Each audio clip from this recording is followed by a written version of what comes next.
আসসালামু আলাইকুম রহমতুল্লাহি ওবরকাতুহু। সম্মানিত ভিউয়ার্স, এইচএসবি কনস্ট্রাকশনে সবাইকে স্বাগতম।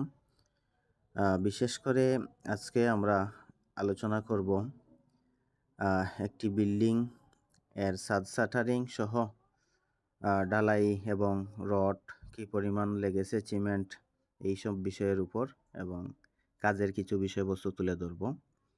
তো ততক্ষণ পর্যন্ত ভিডিওটি না টেনে দেখার জন্য বিনীতভাবে অনুরোধ রইল।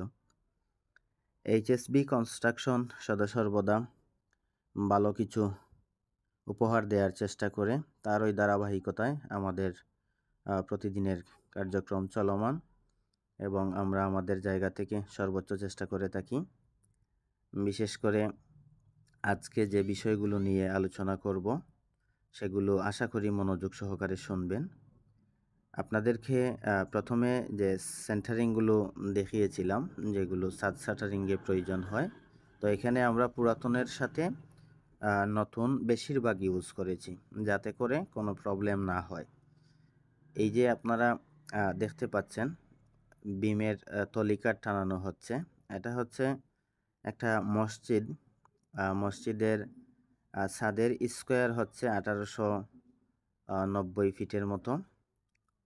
তো এখানে আমরা কি কতটুকু ব্যবহার করেছি বা কিভাবে করেছি সেগুলো বিশ্লেষণ করার চেষ্টা করতেছি।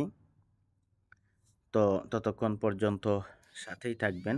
আমাদের সেন্টারিংয়ের কাজ চলমান এবং ভিডিওর শেষের দিকে অনেক বিষয় নিয়ে আমরা আরও সুন্দরভাবে আলোচনা করার চেষ্টা করব। ততক্ষণ সঙ্গেই থাকুন সবাই। এগুলো নতুন কাঠ, যে কাঠগুলো আমরা আমাদের সেন্টারিংয়ে ব্যবহার করতেছি।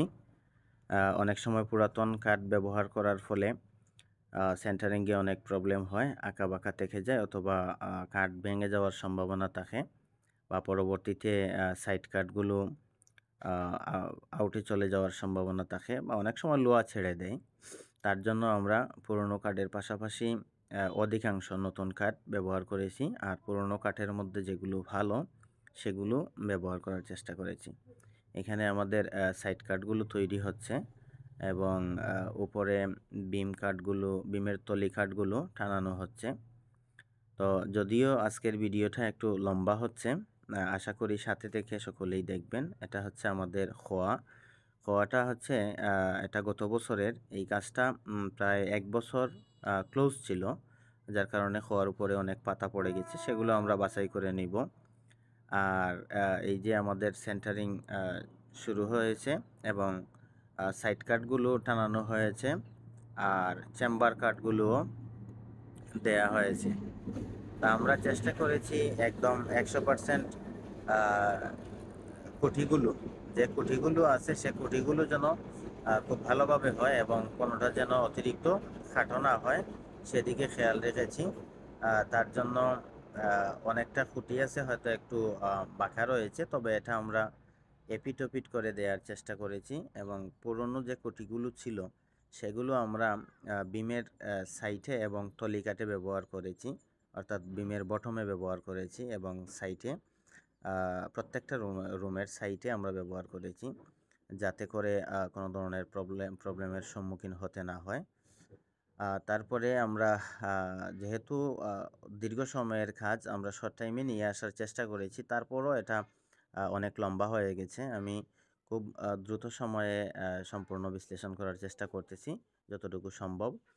তো এইখানে আমাদের শাটারিং শেষ হওয়ার পরে আমরা সিট বিছিয়ে নিয়েছি এবং আমাদের বিমের রড বাঁধা শুরু করেছি। প্রত্যেকটা বিম সাজিয়ে নিয়েছি। এখন একের পর এক অন্যান্য যে কাজগুলো আছে, টপের কাজগুলো আছে, সেগুলো আমরা করব। তো প্রথমে আমাদের বিমের চতুর্দিকে রড সেটিং করে নিয়েছি এবং সবচেয়ে গুরুত্বপূর্ণ যে বিষয় সেটা হলো এই যে কলামের ভিতরে আমরা যে টাই রিংগুলো ব্যবহার করি, এটা হয়তো সচরাচর অনেকে পারে না বা অনেকে জানে না কিভাবে এটা ঢুকাতে হয়। আমি এক এক করে এই বিষয়গুলো আপনাদের মাঝে উপস্থাপন করব ইনশাল্লাহ, ততক্ষণ পাশেই থাকবেন। আমরা এখানে স্ট্রেইট 6টা 7টা এরকম রড ব্যবহার করেছি, যেহেতু এটা লং বিমগুলো সেজন্য, এবং টপগুলো আমরা 4 ভাগে ভাগ করে দিয়েছি। কোনো কোনো জায়গায় আরও বেশি করে দিয়েছি। তো এখানে এই যে টাই রিংটা দেখতে পাচ্ছেন, সেই টাই রিংটা আমরা দেখানোর চেষ্টা করলাম, যেটা অনেকে বিমের ভিতরে দিতে চায় না বা দিতে পারে না অনেকে, আবার অনেকে দেয়। যারা দেয় তাদেরকে ধন্যবাদ। আর বিশেষ করে যারা আমাদেরকে এই মুহূর্তে দেখতে ও শুনতে পাচ্ছেন, আপনাদেরকেও ধন্যবাদ ও আন্তরিক ভালোবাসা জানাচ্ছি। দীর্ঘ সময় সাথে থেকে ভিডিওটি দেখতেছেন, তার জন্য আমরা আন্তরিক ভালোবাসা জানাচ্ছি। সবচেয়ে বড় কথা হলো আমাদের দেশ ও প্রবাসে যারা আছেন, যারা প্রবাসী ভাই, তাদের জন্য হয়তো বিষয়টি অনেক গুরুত্বপূর্ণ হতে পারে, কারণ তারা দেশের মাটিতে না থেকেও দেশের মানুষের জন্য বা নিজেদের পরিবার পরিজনের জন্য হয়তো বা এরকম একটা স্বপ্নের বাড়ি কিংবা মসজিদ মাদ্রাসা নির্মাণ করে থাকেন এলাকার মানুষের জন্য।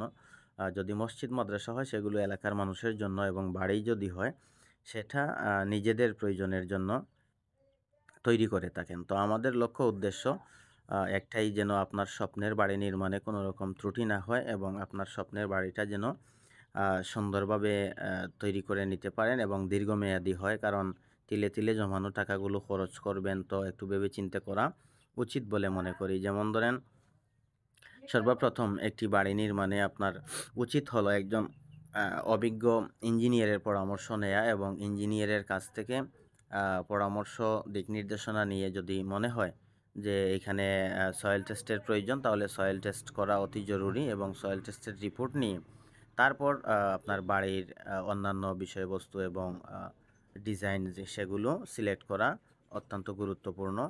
শুধু শুধু ছোটোখাটো কিছু কন্ট্রাক্টর বা যারা কিছুদিন কাজ করে কন্ট্রাক্টরই নিয়েছে, তাদের কথায় কখনো কেউ বিভ্রান্ত হয়ে কাজে নামবেন না। এতে করে আপনিও হয়রানি হবেন, আর যে কন্ট্রাক্টর কাজ নিল সেও হয়রানি হবে। তো আমরা চাই যেন কেউই হয়রানি না হয়, এবং অভিজ্ঞ ইঞ্জিনিয়ার দ্বারা ড্রয়িং তৈরি করে তারপর অভিজ্ঞ কন্ট্রাক্টর দ্বারা যেন আপনার কাজ সুন্দরভাবে সম্পন্ন করতে পারেন, আমরা এটাই সাজেস্ট করব। এবং যাদের কাজের গুণগত মান ভালো, তারা অবশ্যই কম রেটে কাজ নিতে পারে না। সেজন্য তারা হয়তো একটু বেশি টাকা দিয়ে কাজ নিতে চায়, রেটটা একটু বেশি, অন্যান্যদের তুলনায় হয়তো 20-30 টাকা 50 টাকা বেশি নিতে পারে। এটা হচ্ছে কাজের উপর ডিফেন্স করে বা আলাপ আলোচনার মধ্য দিয়ে। সম্পূর্ণ কাজ আলাপ আলোচনা শেষ হওয়ার পর একটা চুক্তিপত্রর মাধ্যমে বাকি কাজগুলো সেট আপ করে নিলেই হয়, যে আমাকে এতদিনের ভিতরে কাজ ডেলিভারি দিতে হবে, অথবা মালিক পক্ষ যে ঠিকাদার পক্ষের কাছে বলা যায় আমরা এতদিনের ভিতরে কাজ কমপ্লিট করব। এতে করে উভয় পক্ষের জন্য অনেকটা মানে ভালো হবে। কেন ভালো হবে? কন্ট্রাক্টরও এখানে লুকোচুরি করার কিছু থাকবে না, এবং মালিক পক্ষেরও লুকোচুরি করার কিছু থাকবে না। আর যখনই কোনো মালিক পক্ষ কম টাকায় কাজ করাতে চায়, ঠিক তখন ওই অনভিজ্ঞ কন্ট্রাক্টররা এখানে জড়িয়ে পড়ে। যাই হোক, আমি আসলে কাউকে ছোট করার জন্য বলতেছি না। কথাগুলো যদি যুক্তিসম্পন্ন হয়, অবশ্যই, অবশ্যই আমার সাথে থেকে এবং সহমত প্রকাশ করে লাইক, কমেন্ট, শেয়ারের মাধ্যমে এটা ছড়িয়ে দিবেন, যাতে করে অন্যরা দেখে উপকৃত হতে পারে। আর আমি এখানে ছাদে রড বাইন্ডিংয়ের কাজ চলতেছে, যদিও বা আমি এই বিষয় নিয়ে আলোচনা করার পাশাপাশি বিল্ডিং সংক্রান্ত প্রাসঙ্গিক বিষয় নিয়ে আলোচনা করেছি। আশা করি এগুলো শিক্ষণীয়। যদিও বা আমার কোনো ভুল ত্রুটি থেকে থাকে, সেটাও আমাকে ধরিয়ে দিতে পারেন, যাতে করে আমি নিজেকে শুধরাতে পারি। আমি ভুলের ঊর্ধ্বে কোনো মানুষ হতে পারে না। সব মানুষেরই কমবেশ ভুল ত্রুটি প্রান্তি থাকতেই পারে। সেগুলো ক্ষমা সুন্দর দৃষ্টিতে দেখে, এবং যদি কোনো সাজেশন দেওয়ার থাকে সেটাও আমাকে দিতে পারেন। আমি সাদরে গ্রহণ করব। এখানে আমরা ছাদ শাটারিং প্লাস বিম আ বাঁধা এবং ছাদের রড বাঁধা, এই সব বিষয়গুলো মোটামুটি যেমন তেমনই হোক, মানে বড় কোনো ভুল না হয়, যদি সামান্য ত্রুটিভ্রান্তি হয় সেগুলো হয়তোবা ছেড়ে দেয়া যায়। কিন্তু সবচেয়ে গুরুত্বপূর্ণ যে বিষয়টা হলো, সে বিষয়টা আমরা অনেকেই খেয়াল করি না। সে বিষয়টা খেয়াল করা আমাদের জন্য অত্যন্ত, অত্যন্ত গুরুত্বপূর্ণ। এই বিষয়টা নিয়েই আমি আলোচনা করতেছি। আমি আপনাদেরকে দেখানোরও চেষ্টা করব, যদি সম্ভব হয়। ভিডিওটা অনেক লম্বা হয়ে গেছে। তারপরও আপনারা ধৈর্য সহকারে সাথে থেকে যারা দেখছেন, তাদেরকে আবারও ধন্যবাদ জানাচ্ছি। এখানে ছোট, ছোট ব্লক দেখতে পাচ্ছেন, যেগুলো আমরা মানে কাভারিং বলা হয়। এই কাভারিংগুলো আমরা 1 ইঞ্চি বাই 2 ইঞ্চি তৈরি করেছি, এবং 1.5 ইঞ্চি বাই 2 ইঞ্চি তৈরি করেছি। আরেকটা হচ্ছে পাইপ দিয়ে তৈরি করেছি, সেটা 3 বাই 3.5 সম্ভবত, 3.5 আর হচ্ছে 1.5 ইঞ্চি সাইজে আমরা পাইপ দিয়ে সেগুলো তৈরি করেছি। এই যে পাইপের ব্লকটা দেখতে পাচ্ছেন, এটা উপরের লেয়ার যেটা সেই লেয়ারের জন্য, এবং 1 ইঞ্চি যে ব্লকগুলো সেটি একদম নিচের লেয়ারের জন্য। আর হচ্ছে 1.5 ইঞ্চি যে ব্লকগুলো সেটা আমরা বিমের নিচে এবং সাইডে ব্যবহার করেছি, যাতে বিম কাভারিং সঠিক থাকে। এটা অত্যন্ত গুরুত্বপূর্ণ বিষয়। যদি বিম শাটারিং, বিম যদি আপনার রড কাভারিং সঠিক না থাকে, তাহলে এটা খুবই মারাত্মকভাবে কিছুদিন পর আপনাদের সামনে আসতে পারে।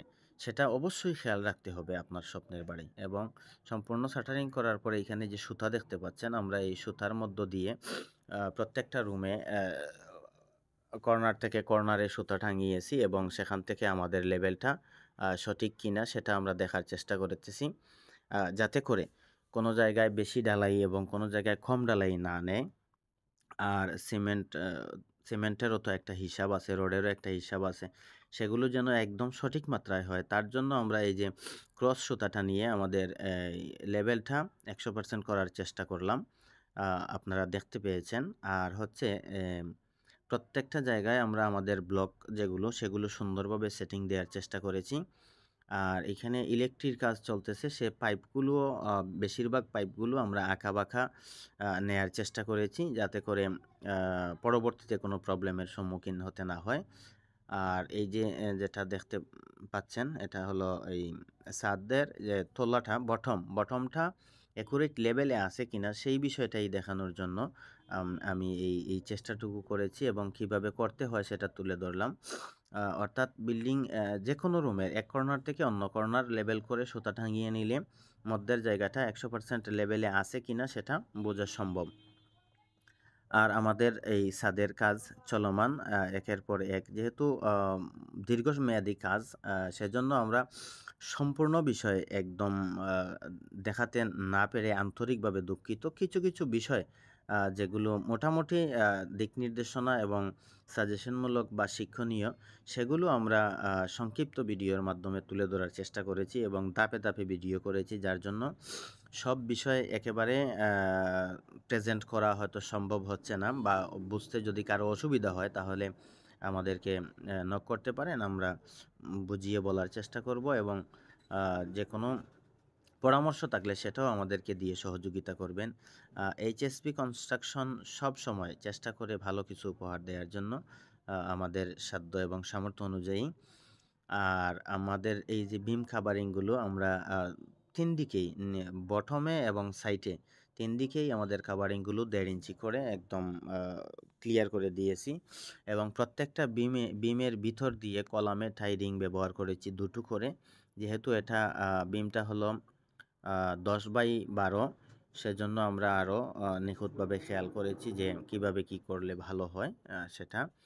এবং প্রত্যেকটা কলামে আবার ছাদের রডের উপরে, একদম উপরে, এই যে দেখতে পাচ্ছেন এখানে একদম উপরে আমরা এটা সুন্দরভাবে একটা করে রিং দিয়েছি, এবং কলামে আরেকটি রিং উপরে এক্সট্রা বেঁধে রাখার চেষ্টা করেছি। এটা চলমান কাজের ভিডিও। তো এইখানে প্রত্যেক জায়গায় আমাদের যে ব্লকগুলো, 3 ইঞ্চি ব্লকগুলো, যেটা আমি বলছিলাম যে এটা অত্যন্ত গুরুত্বপূর্ণ বিষয়। অর্থাৎ আপনি ছাদ যেভাবেই বাঁধলেন, যদি বড় ধরনের কোনো ভুল না হয়, তখন আপনি অবশ্যই খেয়াল রাখবেন যে আপনার কোনো রড শীটের সাথে আছে কিনা এবং কাঠের সাথে আছে কিনা। যদি থেকে থাকে তাহলে অবশ্যই সেখানে ব্লক ব্যবহার করবেন। অর্থাৎ কাভারিংটা মানে বিল্ডিংয়ের যাই করেন না কেন, কাভারিংটা 100% আপনাকে রক্ষা করতে হবে। আর যদি কাভারিংটা 100% সঠিক না হয়, তাহলে দীর্ঘদিন পরে হয়তো বিল্ডিংয়ের যে কোনো ধরনের প্রবলেম দেখা দিতে পারে এই কাভারিংয়ের কারণে। এই দিকটা অবশ্যই খেয়াল রাখবেন। সকলেরই খেয়াল রাখা উচিত বলে মনে করি, বা আমি আমার ভিডিওতে তুলে ধরার চেষ্টা করেছি। আর হচ্ছে এইখানে 1890 ফিট স্কোয়ার প্রায় এই ছাদটা। তো এই ছাদে আমরা 3.5 টনের মতো রড ব্যবহার করেছি।